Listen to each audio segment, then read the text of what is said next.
2022 معاشی لحاظ سے پاکستان کے لیے بدترین سال ثابت ہوا کیونکہ اس برس مہنگائی کا جو طوفان آیا وہ پہلے کبھی نہیں دیکھا گیا اور بدقسمتی سے پاکستان کو آئندہ مالی سال میں بھی بدترین معاشی صورتحال کا سامنا کرنا پڑ سکتا ہے۔ اس وقت پاکستانی سرمایہ کار معیشت بارے شدید تشویش کا شکار ہیں۔ مہنگائی اور مزید ٹیکسوں کے خدشات نے سرمایہ کاروں کو محتاط رویہ اختیار کرنے پر مجبور کر دیا ہے۔ یہی وجہ ہے کہ پاکستان اسٹاک مارکیٹ 40,000 سے 43,000 پوائنٹس کے بریکٹ پر اوپر اور نیچے چل رہی ہے اور اپنے سرمایہ کاروں کے لیے خاص فائدہ مند نہیں رہی۔ سیاسی عدم استحکام اور حکومت کے ڈیفالٹ کرنے کے خدشات پر کئی کمپنیوں نے اپنے توسیعی منصوبوں اور نئی سرمایہ کاری کو روک دیا ہے۔ تجزیہ کاروں کے مطابق 2022 کو معاشی لحاظ سے دو ادوار میں تقسیم کیا جا سکتا ہے۔ ایک دور رواں سال کے ابتدائی 4 ماہ کا ہے جس میں تحریک انصاف کی حکومت قائم رہی، جبکہ باقی دور میں مسلم لیگ نون کی اتحادی حکومت قائم ہے۔ پاکستان کو 2022 کی ابتدا سے ہی بیرونی ادائیگیوں کے مسائل کا سامنا تھا اور یہی وجہ ہے کہ پاکستان زر مبادلہ ذخائر میں اضافے کے لیے IMF پروگرام کا حصہ تھا۔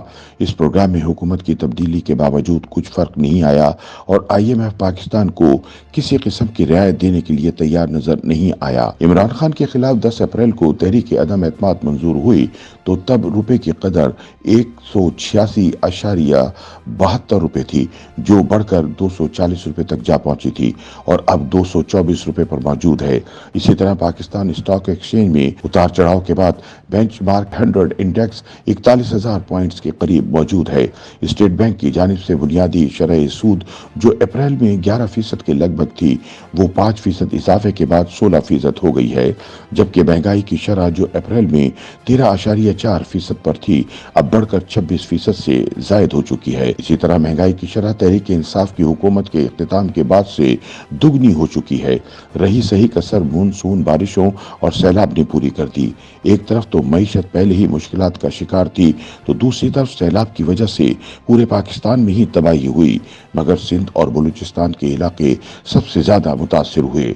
پاکستان کو اس وقت بیرونی ادائیگیوں کے سنگین بحران کا سامنا ہے اور یہی وجہ ہے کہ اپوزیشن ہی نہیں بلکہ حکومت میں شامل افراد بھی پاکستان کی نادہندہ ہونے کی باتیں کر رہے ہیں۔ تاہم کئی ماہرین اس سے اختلاف کرتے ہوئے یہ رائے رکھتے ہیں کہ پاکستان نادہندہ نہیں ہو سکتا کیونکہ عالمی سطح کے اہم چیلنجوں کا سامنا ہے۔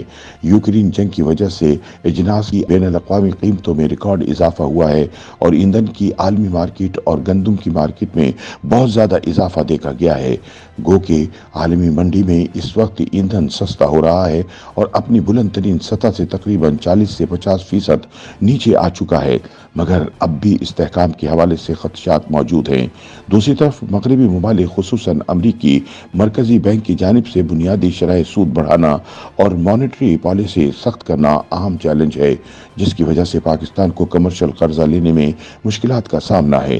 مگر ان تمام چیلنجز کے باوجود اسٹیٹ بینک نے پاکستان کے نادہندہ ہونے کی افواہوں کی تردید کرتے ہوئے کہا کہ وہ اپنی تمام بیرونی ادائیگیاں معمول کے مطابق کرے گا اور موجودہ مالی سال کی دوسری ششماہی میں زر مبادلے کے ذخائر بڑھ جائیں گے۔ اس وقت اسٹیٹ بینک کے پاس 6 ارب ڈالر سے زائد کے زر مبادلہ ذخائر موجود ہیں، جبکہ عمران حکومت کے اختتام کے وقت اسٹیٹ بینک کے پاس 10 ارب ڈالر سے زائد موجود تھے۔ ماہرین کے مطابق پاکستان کے زر مبادلہ ذخائر میں ہر مہینے 50 کروڑ ڈالر کی کمی ہوئی۔ اگر پاکستان کے قرضوں کے حجم پر نگاہ ڈالی جائے تو پتہ چلتا ہے کہ موجودہ مالی سال کے دوران پاکستان کو بیرونی قرضوں کی ادائیگی اور دیگر مدات میں تقریباً 33 ارب ڈالر کی ضرورت ہے۔ اس میں جاری کھاتے کی مد میں ادائیگیوں کے لیے 10 ارب ڈالر اور بیرونی قرضوں کی واپسی کی مد میں 23 ارب ڈالر شامل ہیں۔ جولائی سے دسمبر تک پاکستان نے بیرونی قرضوں کی مد میں 6 ارب ڈالر سے زائد قرض ادا کر دیا ہے۔ اس کے علاوہ دوست ملکوں نے 4 ارب ڈالر قرض واپسی کے بجائے رول اوور کر دیا ہے۔ اس طرح 22 ارب ڈالرز میں سے 10 ارب ڈالر قرض کا انتظام ہو چکا ہے۔ اس کے علاوہ 8 ارب 30 کروڑ ڈالر کا قرضہ رول اوور کرنے کے لیے مذاکرات جاری ہیں۔ پاکستان کے تجارتی قرضوں میں سے 1 ارب 10 کروڑ ڈالر مالیت کا قرض دسمبر میں واپس کر دیا گیا ہے۔